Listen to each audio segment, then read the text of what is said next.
dies also.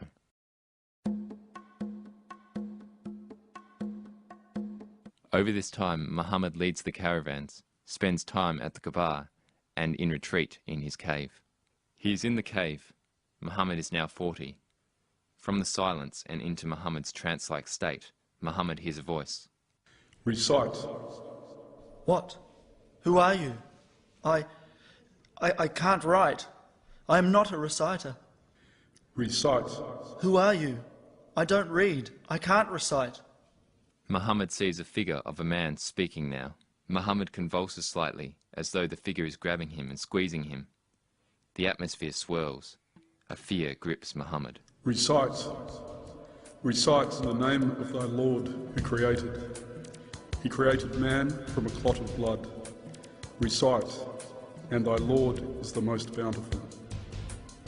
He who hath taught by the pen, taught man what he knew not. Muhammad is panicked and racked with fear. He sweats and runs out from the cave. He runs to the edge of a cliff and looks over, almost tumbling off. He wrestles with himself mentally. Finally, he retreats from the cliff and heads towards his house in terror. Cover me! Please, cover me! Run! Find Waraka, Saeed. He'll tell us what's happening to Muhammad. Muhammad is shaking beneath the blanket. The household gathers around to try and calm him, offering him water. Eventually, Muhammad is able to speak. We're frightened, Muhammad. You must tell us. What is it you saw? Khadija, I saw something in the cave. I felt it take hold of me, and it spoke. There was a presence with me. I felt it might be a demon. It said, recite. I have never had an experience like that before. Muhammad, you don't write. What else did it say? What could it be? It shook me and made me recite what he said. The voice said this, recite in the name of the Lord who created.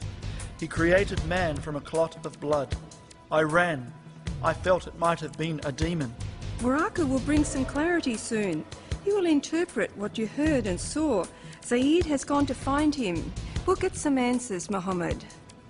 Waraka wants you to come, Khadija. Leave Muhammad to rest. They will take care of him. Come. Khadija and the slave, Zaid, go to Waraka's house. He is old and blind. Waraka, Muhammad's had a vision. He's frightened. He ran from his cave, shouting for us to cover him. He was shaking. He told me he saw something that spoke to him, repeating, recite.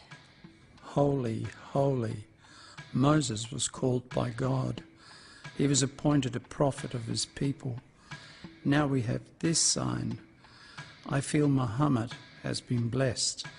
Tell him to rest assured, Khadija. This is a special sign from God. Muhammad has been chosen. He is a prophet. Khadija and Zaid return to Muhammad and tell him the news. Muhammad finds new courage. Muhammad goes back to the cave to continue meditating. He spends 2 more days in the cave, then goes straight to the Kaaba to perform the rite of the rounds. Sitting in the mosque is Waraka. Muhammad approaches him. Muhammad, tell me what you have seen. What Khadija told you is true. I had an experience, a vision in the cave. I was given a verse to recite. You will be called a liar, Muhammad. They'll laugh at you. They might attack you. You know what you saw was an angel. You saw Gabriel. I'll defend you as long as I can still stand. Be strong, Muhammad. Waraka leans toward Muhammad and kisses his forehead. Muhammad again retreats to the cave. In the cave he experiences the sound of a bell ringing. He blocks his ears in pain. Finally, the bell sound fades. Write.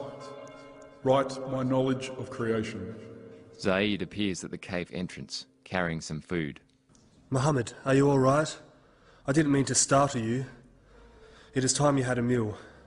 Come and eat something. I'm sorry to bring sad news, but there is news of Waraq. You saw how frail he had been recently. Last night, he died, peacefully in his sleep. I'm sorry, Muhammad. No. Waraq was like a father to me. He believed in me. He told me who I am. Zaid, listen. Did you hear that ringing? My ears, they were filled with a ringing sound. I heard that voice again, telling me to write, and the ringing of bells in my head. Muhammad, you look tired and troubled. You've been sweating. Let me help you. I'll get you home.